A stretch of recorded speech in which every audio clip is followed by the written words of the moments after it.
Film diawali pada tahun 1986 di sebuah desa terpencil bernama Hwaseong dengan diperlihatkan kepada seorang detektif bernama Park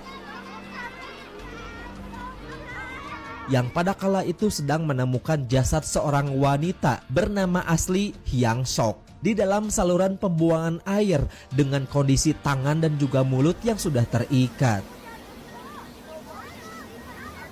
Lalu di dalam kantor polisi untuk mempermudah penyelidikan, kemudian detektif Park langsung melakukan interogasi kepada beberapa orang yang sempat berhubungan langsung dengan korban.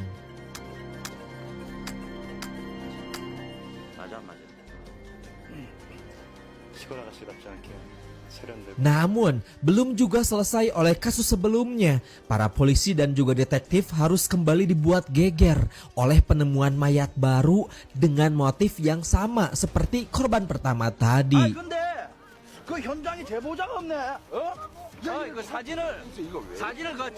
Dan dapat kita simpulkan bahwa kejadian tersebut merupakan ulah dari seorang pembunuh berantai.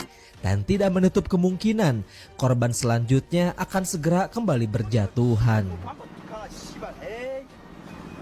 Detektif Park yang masih belum menemukan bukti apapun, di situ dia mulai menemukan sedikit petunjuk nih guys. Di saat istrinya mengatakan tentang gosip dari sebuah keluarga bernama Baek yang dijuluki sebagai sang pembuntut wanita.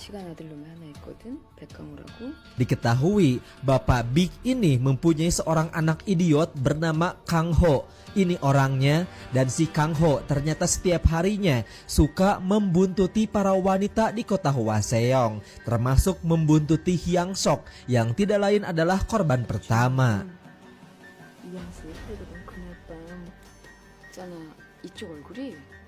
Mengetahui hal itu, Park kemudian memutuskan untuk langsung menginterogasi Kang meskipun dia belum terbukti sebagai pelaku.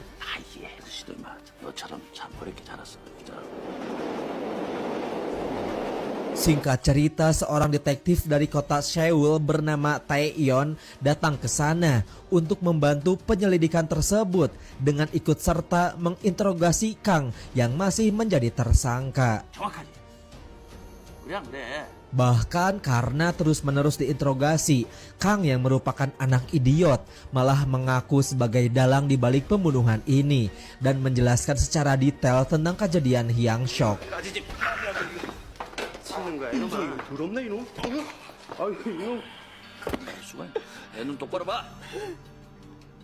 Dia bercerita pembunuhan ini diawali dengan membunuh Hyang Sok di area sekitaran rel, lalu dilanjut dengan mencekiknya menggunakan pakaian korban. Mendengar perkataan barusan, para polisi memilih untuk melakukan reka ulang kejadian di area sekitaran TKP.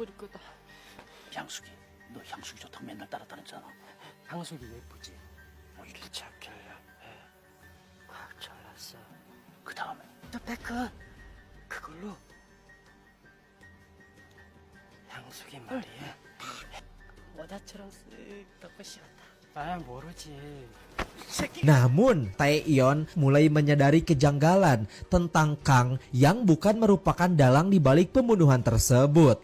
Karena setelah dilihat-lihat ternyata si Kang ini mempunyai kedua tangan yang cacat. Hal tersebut tentunya mustahil untuk melakukan pembunuhan kepada para korban-korbannya.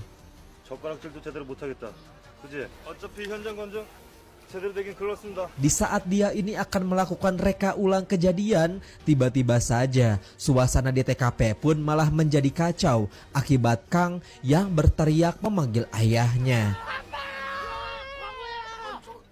Bahkan ayahnya sendiri menganggap bahwa anaknya ini tidak bersalah sama sekali, melainkan hanya dipaksa oleh para polisi untuk mengaku kejahatan yang tidak dia perbuat. Karena situasi di sana sudah menjadi kacau, reka ulang adegan akhirnya dibatalkan dan berakhir dengan dibebaskannya Kang karena terbukti tidak bersalah.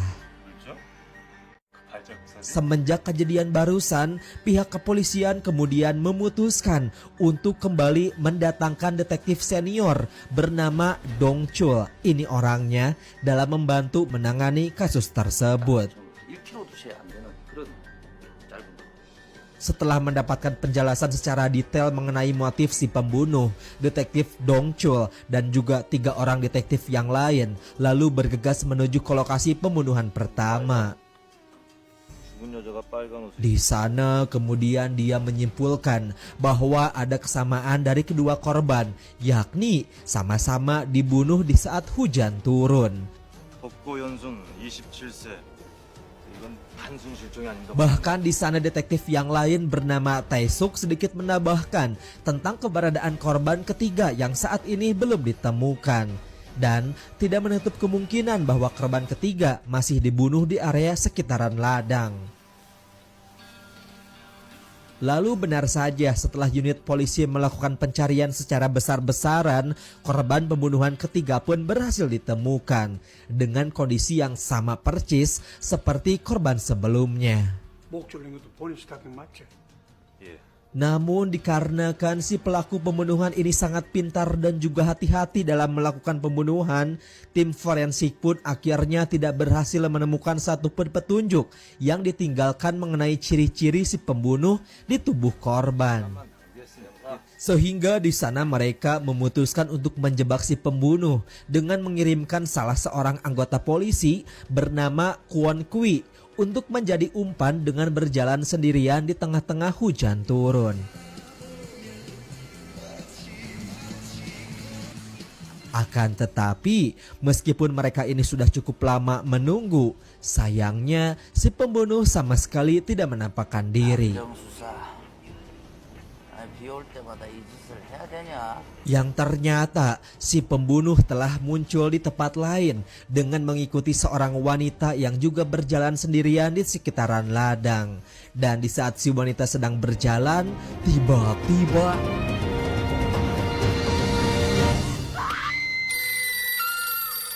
singkat cerita, mayat dari si wanita semalam pun akhirnya ditemukan oleh para pihak kepolisian. Para polisi dan juga detektif harus kembali disibukkan oleh investigasi dari penemuan mayat ketiga.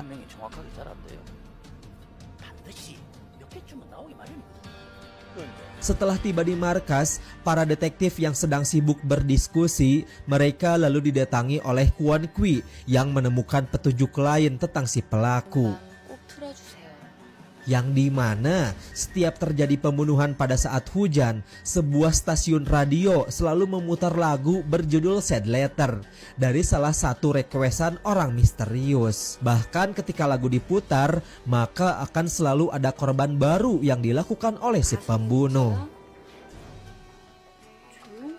Dan benar saja nih guys, setelah dicek, ternyata tanggal dan juga jam pemutaran lagu Sad Letter sama persis seperti kejadian pembunuhan dari korban keempat.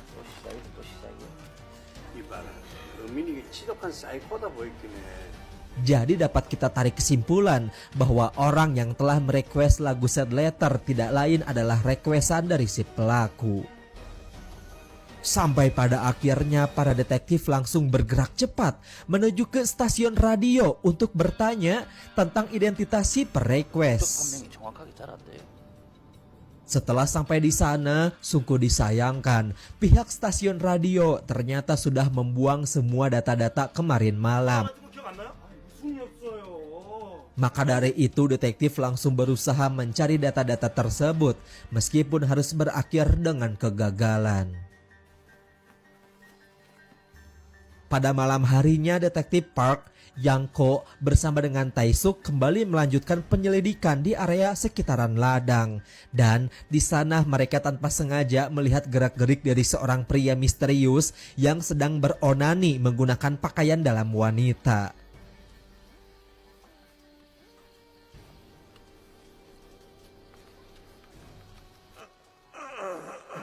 Namun akibat keberadaannya telah diketahui, pria itu pun langsung berlari seedan-edannya.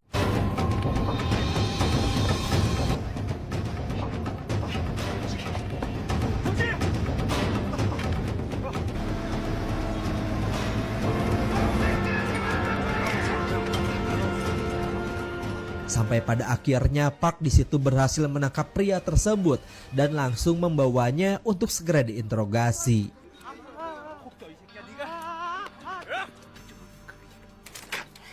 Lalu si pria misterius yang bernama Byung-so mengaku hanya kaget saja di saat dia melarikan diri dari kejaran detektif.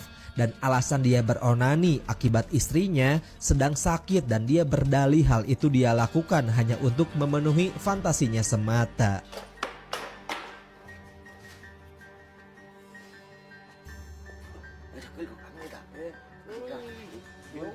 Namun setelah mendengarkan penjelasan barusan, penyelidikan kepada Byung-so ini masih tetap dilanjutkan meski belum mendapatkan bukti kuat bahwa dialah sebagai pelaku pembunuhan tersebut.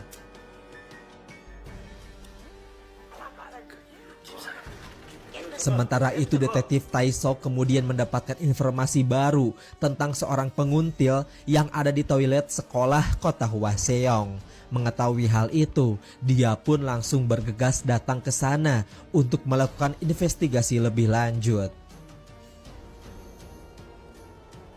Dan seorang guru sekolahan mengatakan bahwa si penguntil tidak lain adalah seorang wanita aneh yang kini tinggal di atas perbukitan. Mengetahui hal itu, detektif Tae-sok langsung datang ke sana. Namun, di saat Tae-sok pergi ke atas bukit untuk bertanya sesuatu, tiba-tiba saja si wanita yang bernama Seo Yong ini malah langsung menghindar. Setelah melihat keberadaan dari wanita tersebut, Tae-sok melihat ada sorot mata yang aneh dari si Seo, seperti sudah mengalami trauma berat. Dan setelah diinterogasi lebih lanjut, ternyata Seo ini merupakan korban yang telah berhasil selamat dari kejaran pembunuh berantai itu.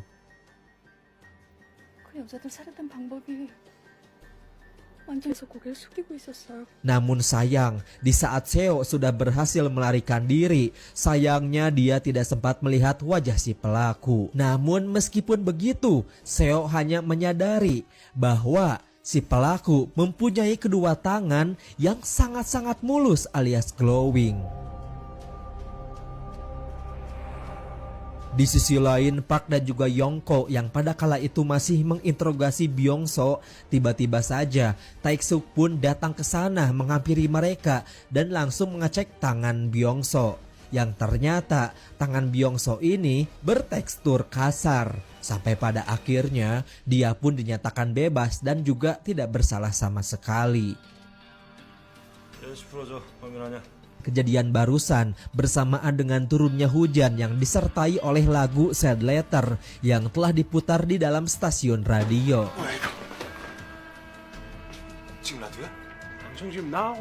Menyadari akan ada pembunuhan baru, mereka bergegas meminta kepada pihak kepolisian untuk menggerakkan semua unitnya.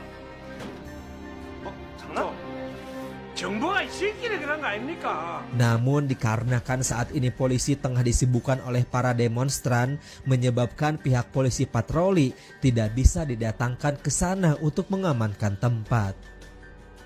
Dan benar saja di keesokan paginya, mayat kelima dari korban pembunuhan pun kembali ditemukan. Berbeda dengan beberapa korban yang lain, setelah dilakukannya autopsi, di sana dokter menemukan sebuah bukti baru berupa buah persik yang dimasukkan ke dalam misfi si korban. Sontak membuat para detektif harus dibuat kembali pusing oleh penemuan tersebut.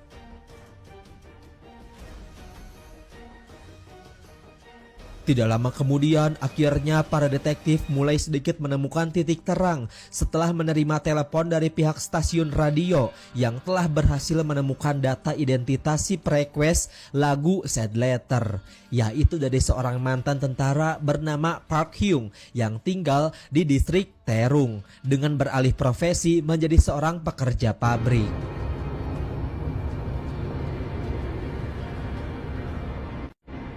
Setelah Yung Yu mengaku sebagai si request dan dia juga memiliki tekstur tangan yang begitu lembut, akhirnya para detektif langsung mendesak dia agar dia mau mengaku sebagai si pelaku pembunuh.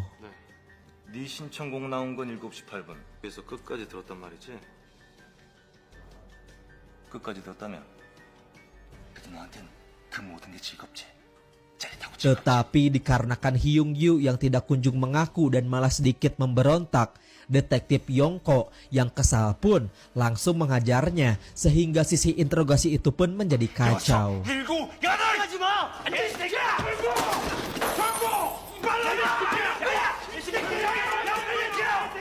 Sampai pada akhirnya akibat perbuatan barusan, Yongko harus berakhir dibebas tugaskan oleh detektif Dong Chul. Diketahui dia ini dinyatakan dipecat atas tuduhan melakukan keonaran saat sesi interogasi berlangsung.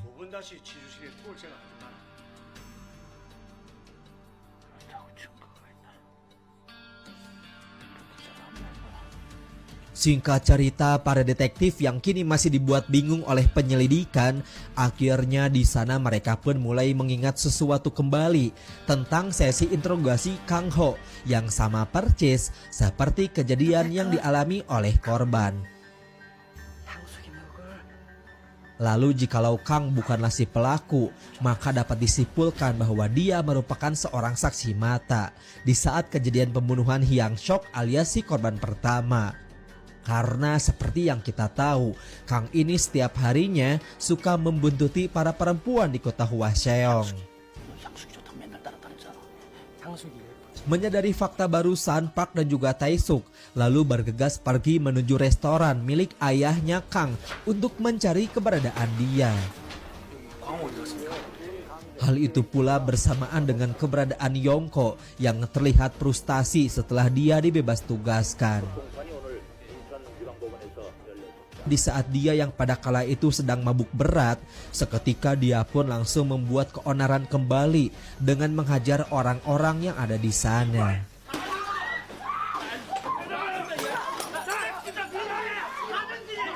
Di tengah-tengah kekacauan tersebut, tiba-tiba saja Kang pun datang untuk memukuli kaki Yongko sampai terluka parah.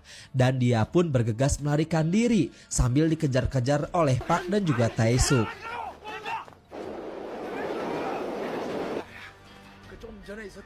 Setelah berhasil menangkapnya, kemudian Park langsung bertanya tentang wajah si pembunuh yang dilihat langsung oleh Kang di saat membuntuti Hyang Shok sambil menunjukkan foto dari Hyung Yu kepadanya.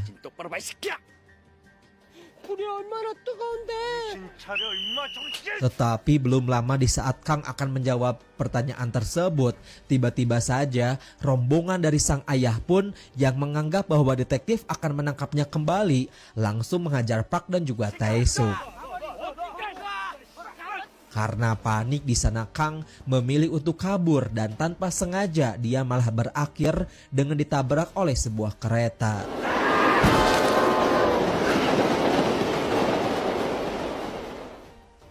Singkat cerita, dikarenakan belum ada bukti kuat untuk menangkap Hyung Yu, akhirnya para polisi pun membebaskan dia. Hal itu pula bersamaan dengan ditemukannya sebuah bukti baru berupa bekas sperma si pelaku di tubuh si korban. Namun dikarenakan pada tahun itu negara Korea belum mempunyai teknologi canggih, membuat sampel dari sperma pelaku pun harus dikirim ke Amerika Serikat untuk mengetahui hasilnya. Di sisi lain, Tae-suk yang masih menyimpan curiga kepada Hyung Yu, dia berusaha mengikutinya kemanapun dia pergi. Tetapi di saat mengikutinya, tiba-tiba saja mobil miliknya pun malah mogok di pertengahan jalan. Dan alhasil, Hyung Yu harus berhasil lolos dari pengawasan.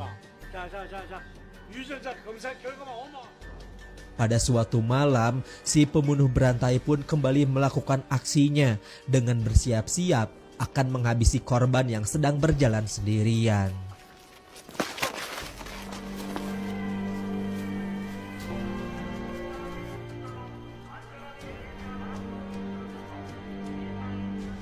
Dan benar saja pada keesokan pagi, mayat dari si wanita yang tewas semalam akhirnya ditemukan oleh pihak kepolisian.